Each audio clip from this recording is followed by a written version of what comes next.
Hey, it's Jonathan Potoshnik. If I told you that every 3 days I get the question, how do I price my service? I'd probably be telling you the accurate truth. It's that frequent that I get the question, and we're about to address it hopefully for the last time. How do I price my service? So I sat down and gave this some thought. So I won't, I'm going to give you the answer I believe you're looking for, so hang with me here. But let me first say the answer I normally give is you need to understand your numbers, you need to understand the relationship between square footage and time, you need to understand how long it takes you to perform different tasks. So we'll use the old lawn mowing example. How long does it take me to mow 1,000 square feet with the turf tiger? How long does it take me to round a certain type of bush? Or how long does it take me to trim up the base of an ornamental tree? So you had three guys do the same task and you track their time, and on average it takes 22 seconds to trim a bush of medium height. Whatever it is, you learn those things. So those are the answers I like to give because that's the accurate way to price. You understand the relationship between a task and time, and based on some average, you come up with a conclusion about how long it takes to do that task.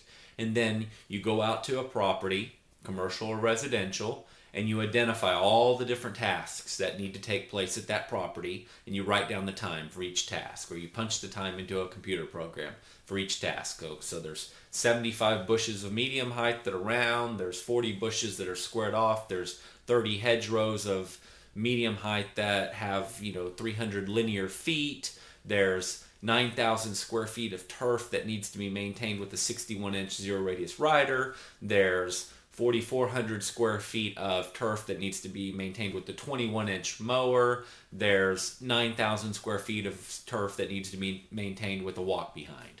And you identify all that. Then you say, there's, I don't know, 1,400 square feet of beds that need to be mulched. There's X number of square feet that need to be sprayed with Roundup or some form of a product to control weeds in the hard surfaces. There's, I don't know, 1,500 linear feet of edging that needs to take place every 2 weeks. Whatever. Those are perfect examples of what you're figuring out. You're identifying all the aspects of a property, all the tasks within the property that have to be maintained, and you know the time by task. You're adding all that time up. You're multiplying that time by a hourly rate. And then you come up with the price. So total time times your hourly rate equals your bid price. It doesn't matter if you're going to put one guy on the job or 10 guys on the job. That's irrelevant when you're bidding the price. It's total man hours times your rate. So I keep getting the question, how do I price my service? I've explained it. That's how you price your service. Now, granted, you don't get into business and say, oh, okay, it takes 21 seconds to trim a round bush of medium height. You don't know that.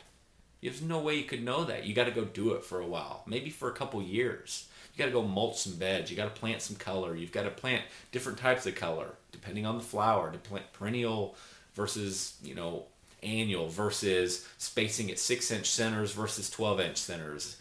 Mulching 2 inches versus 4 inches. You got to learn all these little things. You've got a 3,000 square feet that you're going to maintain with a turf tiger or a 61-inch rider. But on one property there's no obstacles, on another property there's levels, or on another property there's 14 trees. All these things add variance. You got to learn that stuff. You don't just get in business and know it. So initially you get in business and you make some guesses. When you screw some stuff up, I say it all the time, you're going to get in business and mess some stuff up. So I don't know if I'm talking to you because you're in business or you're starting a business, but this is all relevant. You get in business, you start measuring everything. For like day one, you go out, you win a property. Maybe it's your first property, you win it. You measure everything about it and you write down, okay, this area could be done with this size mower. Yeah, I don't own that size mower, but that's the mower I'd use if I owned it. And you write it down and you identify all these aspects, 21-inch walk behind rider. You identify all that stuff.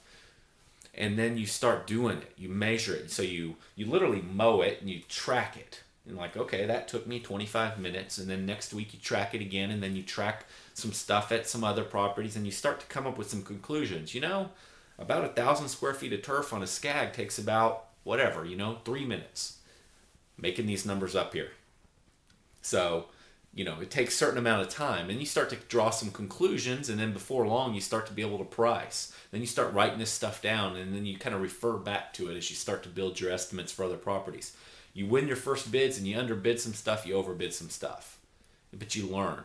So now maybe you're in business. Maybe you got 300 properties, and now you're saying, we want to put some science to this bidding because this eyeballing everything, I don't know if this is the strategy that's going to take us to 10 million.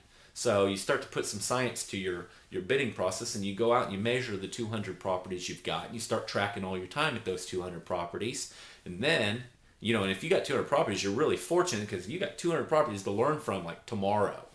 And so you figure all this stuff out, and then you start drawing some conclusions, and now you can put some science to your bids. I'm not saying you never eyeball stuff. We still do it all the time, but the way you build a systematized business where you can hire guys and have them go do bids that they're not going to screw them up and take your business down because they lock you into a 1-year annual agreement that's you're losing $1,000 a month on because they bid it wrong. The way you get around those problems is you have some science to your bidding. So that's the example I always like to give, because if I'm going to give you advice, I want to give you proper advice. I don't want to give you bad advice. I don't want to give you something that's going to harm your business or that you're going to hear at one time and for the rest of your business life, you're going to try to run with that piece of advice. So when I give pricing advice, that's what I say. You've heard it before, and I wanted to reiterate it because it's critical. That's how you price. You figure out your time, now you multiply it by the dollar per hour. So I think the question that's really being asked, and I'm going to take a stab at it right now, is I think what guys are really saying is, hey, I think I can figure out this time thing eventually. I think I can kind of get it, or at least I can guess at it, but I have no clue what to charge per hour. And so I've been thinking about this, and I realized when I got into business, I had no clue what to charge per hour. You start out your business, you have virtually no overhead. You don't have an office, you don't have employees, you don't have tons of debt, you don't have all these things that go into running a company. So you don't have all this overhead cost. Fixed cost. Fixed costs are things like an office that you got to pay that bill whether you have work or not. Your truck payments, your equipment payments. If you lost all your clients tomorrow, you'd still have to pay for the office, you'd still have to pay for all that equipment. Those are fixed costs. They don't go away. Variable costs are the costs that you incur because you do something. So let's say you're spraying pre-emergent on a property. Well, if you don't have a job, you don't spray pre-emergent. So the chemical cost of the pre-emergent's variable. It's only incurred when you do the work. If you don't do the work, you don't incur the cost. That's a variable cost. So the things that are very difficult to figure out, especially, are what are my fixed costs going to be? When you're starting out, you have no fixed cost. I'm telling you all this because all of this fixed and variable stuff goes into figuring out how much you need to charge per hour.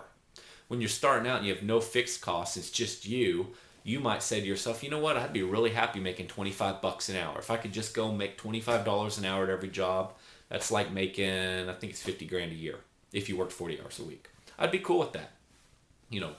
That's kind of what you're telling yourself. As a hypothetical. So you say, I'm going to start out $25. So you start out working at $25 an hour, and then one day you hire an employee and another employee, and then you've got a little office and some storage places, and you buy another truck, and you've got a $600 a month payment on that, and then you buy a spray tank to spray yards, and you've got a payment on that. That was $10,000 or whatever. And now, you wake up and you've got these debts you're paying. You're like $2,000 a month. You've got to make payments. $2,000 a month in payments on stuff.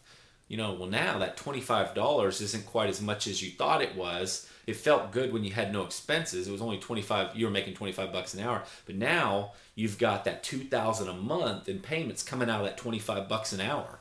So suddenly, $25 an hour is like, I don't know, $18 an hour, because $7 of that money goes to pay that $2,000 a month. So $7 of every hour you bill goes into paying down that $2,000 a month in debt you've got to pay. So now you're making $18 an hour. That doesn't seem so good anymore. And these little expenses keep popping up in your business that erode that $25 an hour. So the point is, a lot of guys get in business here and they say, I'd be comfortable at 25, and they start charging 25. So